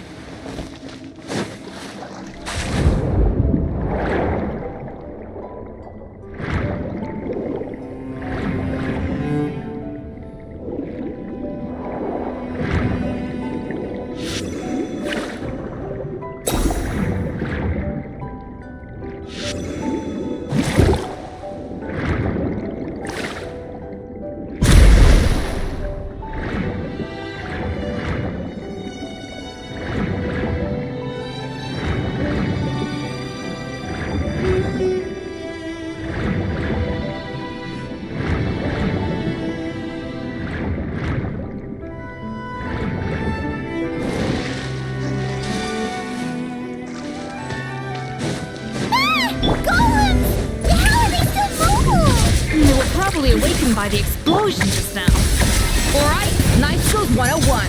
Time for some rough chopping.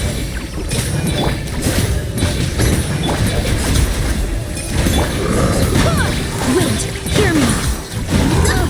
Fairlius, time to shine!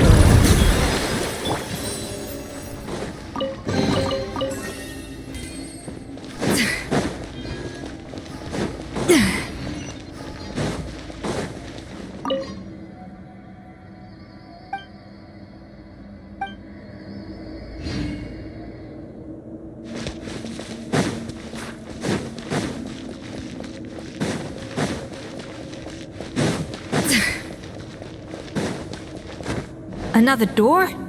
Guess we need to prepare another feast for our guests.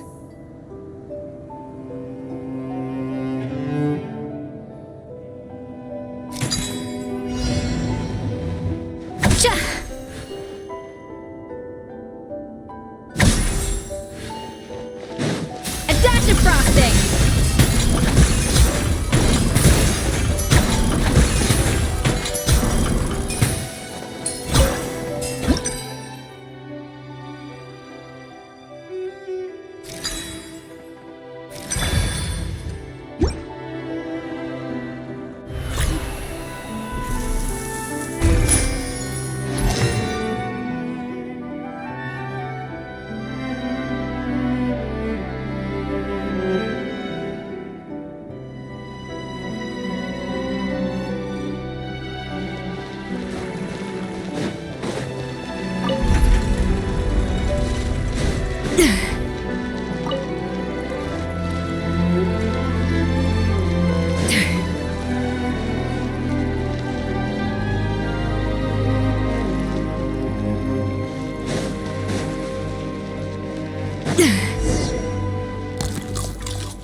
It seems to really like the texture of Rome maritime flowers.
Yoo-hoo!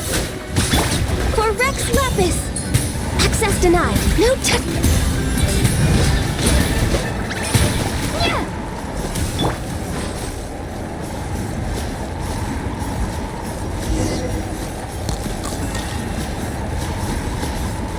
I never knew you could process Lumitwol like that. Alright, I've got to jot this down. Lumitwols and maritime flowers. This could open the door to a whole new world. Yep, that's literally the plan. Wait, hold on. Which door are you talking about?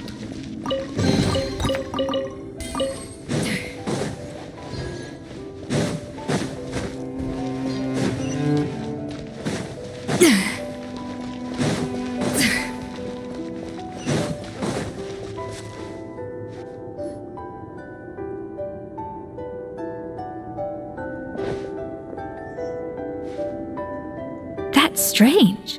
These don't look Remorian to me. More like last century Fontaine. Adventurers from last century Fontaine, huh? Oh, Modeste and Savelli, do you think they camped here? By the looks of it, this was a one-person camp. They adventured together, but maybe one of them came back alone at a later date. Huh, you really think so? Trust our adventurers' instincts. We're pros at this stuff, just like you're a pro in the kitchen. Okay, well, the Traveler has more adventuring experience overall, but Paimon's definitely a pro rummager from all those treasure chests. Darn it! Paimon was just about to show off her rummaging skills! Huh, no kidding. Are all adventurers so obsessed with journaling? I mean, I guess I take a lot of notes when I'm cooking as well, but I thought that was just me. Anyway, let's find out who was here. It's been years since I've last visited these ruins. It's exactly the way I remember it. This place probably hasn't changed in millennia. Sadly, up above, on dry land, everything has changed. The treasure of Remoria. That's what we used to call it. Modeste was right about its potential. It turned Hotel Debord into a national sensation. Our limited stock of the substance meant that the gâteau could only be produced on a small scale. But this only drove up the popularity all the more. Modeste was right about that too. He predicted all of it. He was praised as a genius, while I, as the one person who'd ever disagreed with him, was labeled a talentless fool. Modeste tried his best to console me, but I knew better than anyone just how great the gulf was between us. Our conversations grew scarce, and we saw less and less of each other. I didn't fight it. He had new friends and a career of his own. Why invite further disdain by inserting myself where I did not belong? I told myself that maybe one day, when I finally created a masterpiece of my own, I'd be able to face him without shame. Or maybe one day, when I've put these feelings of self-loathing behind me, I'd be able to ask him with a smile on my face, how about we go on one more adventure, for old time's sake? Unfortunately, that day will never come. So it was Savelli. From the sounds of it, he came back after Modeste had already died. I always thought it was just a legend. But if it's true, then this must be the place where they found their secret ingredient, the birthplace of Hotel Debord. In that case, what does that say about the death of Modeste? If it's all true, maybe Savelli really did have something to do with it. The taste of Hotel Debord has changed. Modeste was convinced of this, even though everyone swore they couldn't tell. Being the perfectionist that he was, he refused to accept even the slightest flaw in his work. He stopped all sales of the product, locked himself away in the kitchen, and worked day and night, vowing to find out where he had gone wrong. But as he baked and taste tested over and over again, he found he only strayed further and further from the original taste. It was only when he was sipping on coffee one day and realized he could not taste the bitterness that the truth finally dawned on him. What had changed was not the gâteau, but his sense of taste.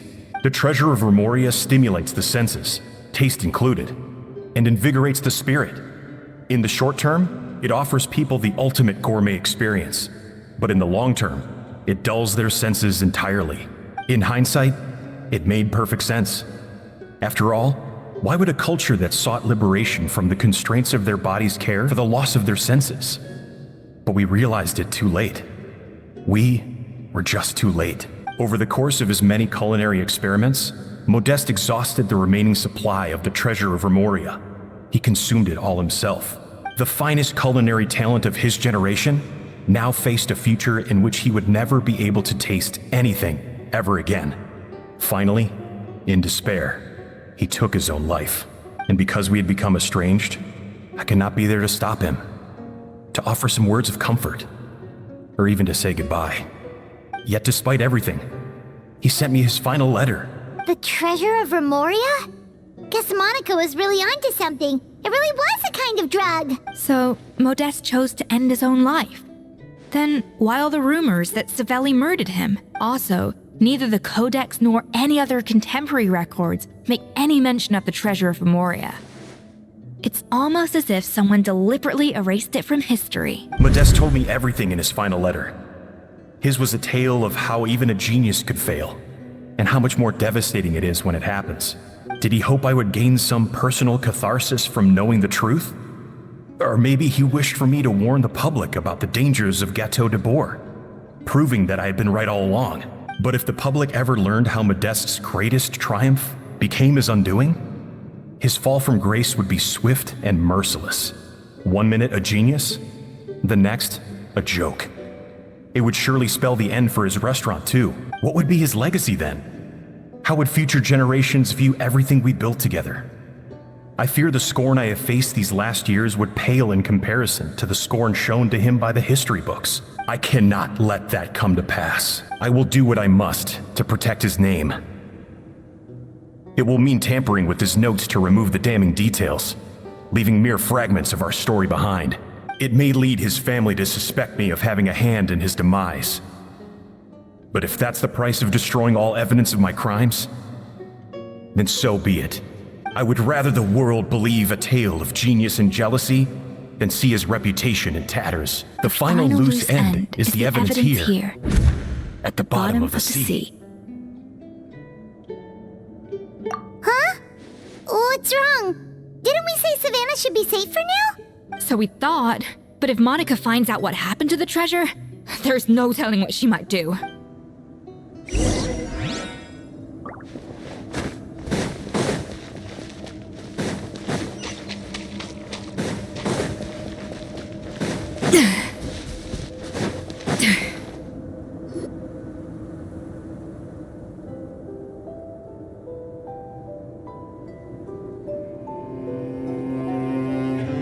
The treasure of Remoria. I have found you at last. Savelli, you tried your best to bury the truth, but you underestimated the children of Modeste. Some fragments of his diary escaped your clutches, and we have held on to them for generations. But I have to thank you too, Savannah. Without your help retrieving the Codex, and with it the last piece of the puzzle, I may never have found this place. But now, finally, the secret to Remoria's military might is within my grasp. The treasure of Remoria is mine! Oh, it's empty. It's empty? Monica? Oh, we were seconds too late. Escoffier? What's the deal with that jar? Savelli's final act. He wanted to conceal the secret of the treasure forevermore and make sure it would never harm anyone again. So he came here after his friend's death and destroyed every last shred that remained. This can't be happening. All the years I spent piecing together the truth, all my painstaking planning, all that for an empty jar. Monica, don't do anything stupid. This ruin is more dangerous than you realize. Oh, shut your pie hole! Praise be to Lord Remus. You barbarian shall be slain. She's a nutcase! A liability to herself and everyone else! Well, now it's up to us to clean up the mess she's made. Take these golems out!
Escoffier!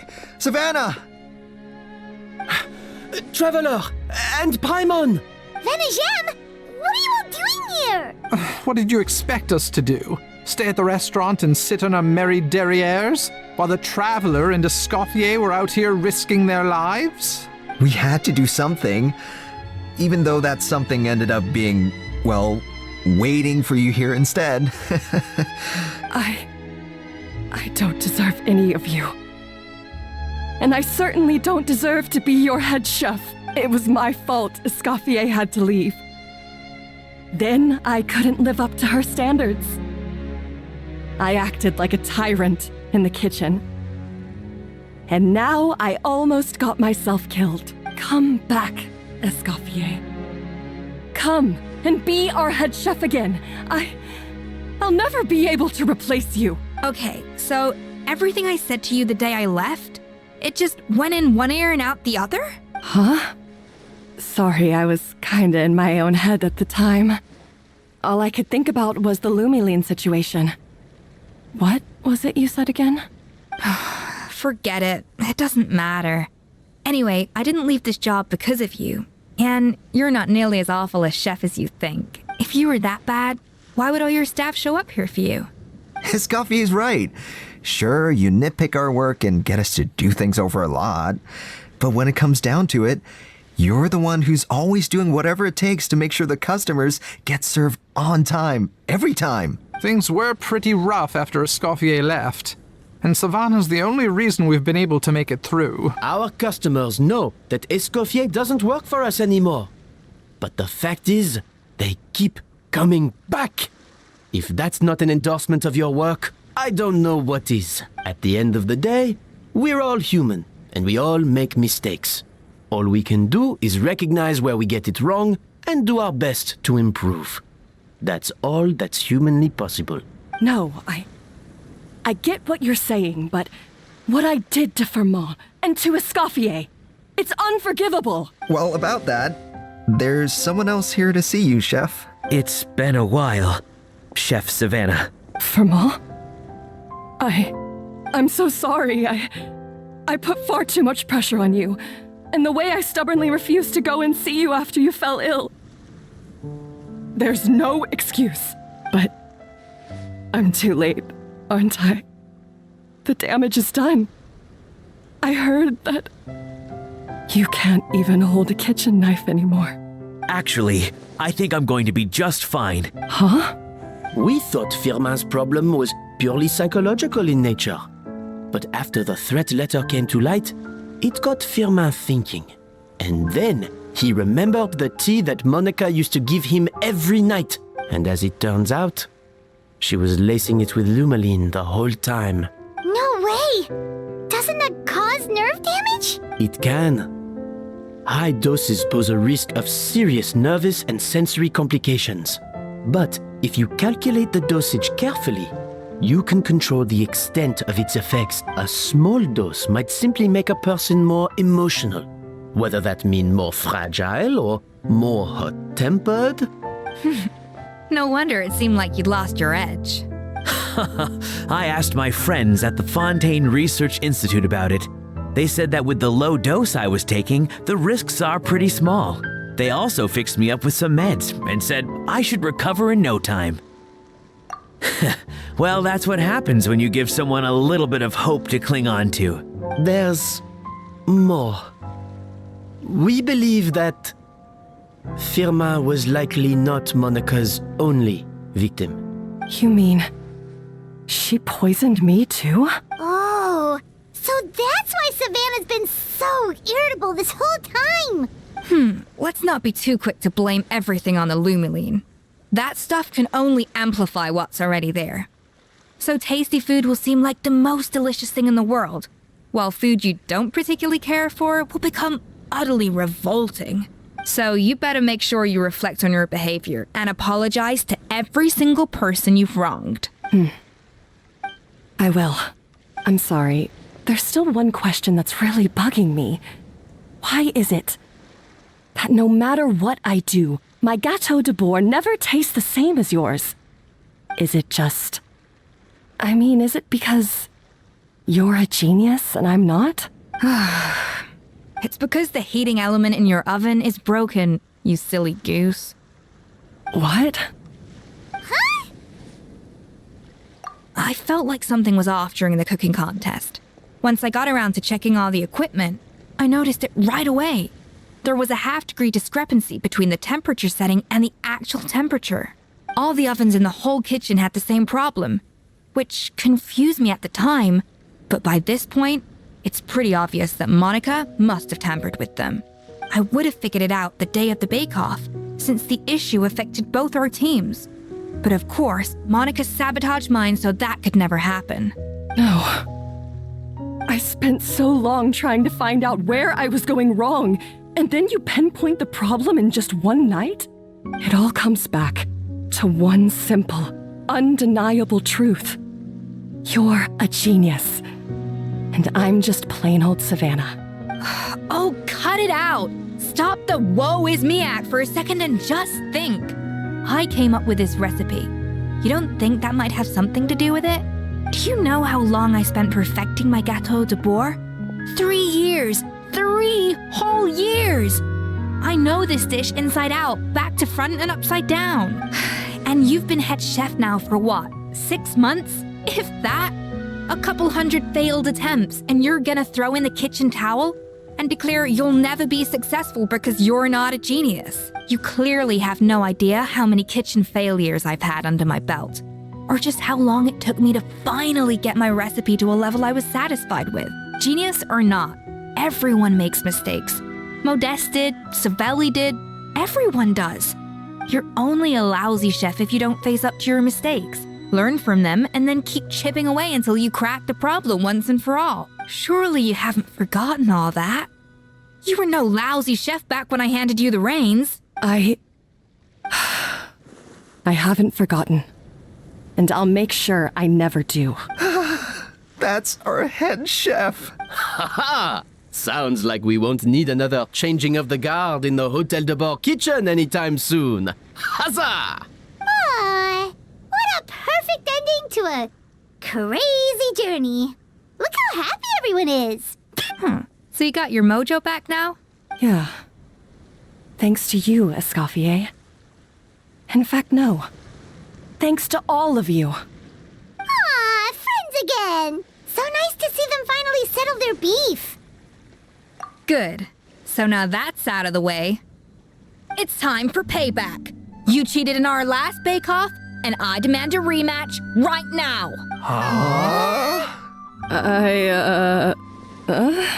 But that was mostly Monica's fault, wasn't it? Right. And also, does it have to be right now? Savannah's only just got her mojo back, and you barely escaped from a death trap. No excuses. This is a cooking contest between 2 top chefs, and nothing will stand in its way. So grab your spatula and get ready, because this rematch is happening today, right now, this instant. Hey, so, this whole time you were salty about losing? The second cooking contest commences now! This time, no more games, and no holding back!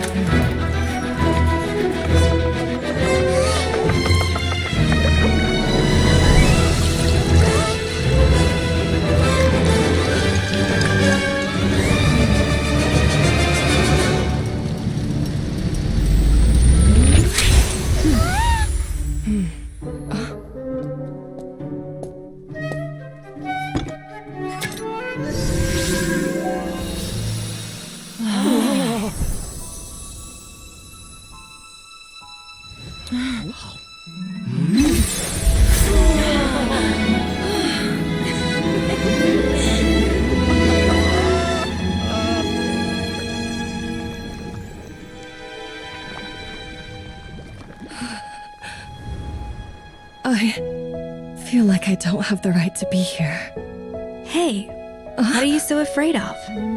You can't unbake it now. And if you don't serve it, then good or bad, you'll never find out how to improve. If you're too scared to fail, you'll never know what real success tastes like. So? Embrace your failure. Taste it. Digest it. That's the way to success. I don't know. Sounds like it's easier said than done. I'll do it.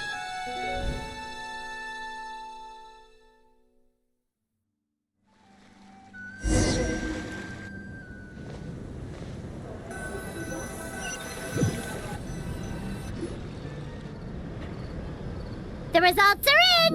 A landslide victory for Escoffier! Quite rightly, too. Piece of cake. Oh yeah, look at that!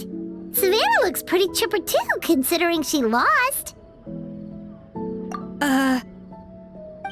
Now, where were we? Yes. Do you have any more questions for me after everything that's happened? I thought Navia would have filled you in. And actually, I said all this to Savannah before I left. Although, as we saw, I don't think any of it sank in. I had 2 reasons for leaving. One was the food safety incident, of course, but the other was that the Hotel Debord had reached a point where it didn't need me anymore. So I decided to step down and look for new opportunities to improve myself. Improve how? Well, a while back, I got to know a fellow chef from Liyue, and in her, I saw so many new possibilities. She has that same adventurous spirit that Modeste and Sibeli had in their youth. Slime mucus, blizzard tails. With her, nothing's off the table. There's a whole world of new flavors out there waiting to be explored, hiding away in ingredients we overlook. Case in point, remember those Romaritime flowers down in the ruins? I used them in the cooking contest just now.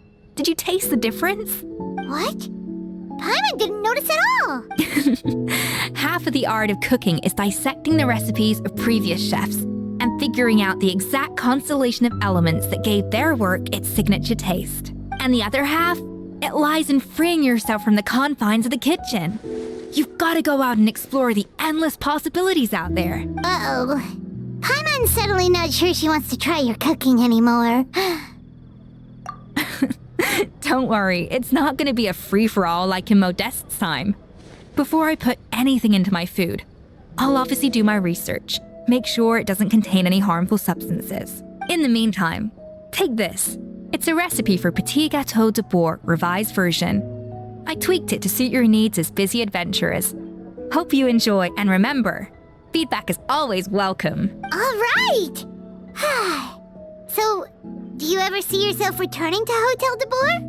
Oh, of course. I've already promised Vanisham that I'll come back every once in a while to make sure the quality of the food remains at an acceptable level. You know, Paimon's still a little disappointed that we never got to see the treasure of Remoria. Surely Monica wouldn't have gotten drawn in so deeply if it wasn't for all the mystery surrounding the original Gâteau Debord. She practically dedicated her life to finding the lost pieces of Modeste's diary. Then went to all that trouble to infiltrate the Hotel Debord. And in the end, it was all for nothing. Since you mentioned the treasure, between Modeste's writings and what we saw in those ruins, I think I may have figured out the truth. The so-called treasure of Remoria was most likely a substance that the Remorians extracted from Lumitoiles, better known to us as Lumiline. Huh? So then, why all the hype back in the early days of Gâteau Debord? Don't forget, it was a very different era. We could barely even refine sugar back then, so desserts were very much in their infancy. In a world of bland food, it's no wonder that the first thing to really excite people's taste buds took the world by storm. And as for the Lumiline, it may well have been somewhat valuable in ancient times. But these days, it's just another drug from the Fontaine Research Institute. Even if Sibeli hadn't destroyed it all, I doubt it would be worth that much these days. So after all that, there was nothing in those ruins but worthless junk. Feels strange to say it, but Paimon almost feels sorry for Monica. She sacrificed it all only to get nothing in return. Hey! Huh? Navia? You just got back from that underwater ruin, right? Well, check it out. They ran a special issue. Did you see anything like this down there? Freshly unearthed from the ruins of Rumoria. A magnificent jar thought to be over 1,000 years old. Experts say it has immense artistic and historical value. It could be worth an absolute fortune. Wait! Isn't that the jar they used to hold the treasure? If only it was still in one piece. Some butterfingers must have dropped it or something. Ugh, it's such a shame.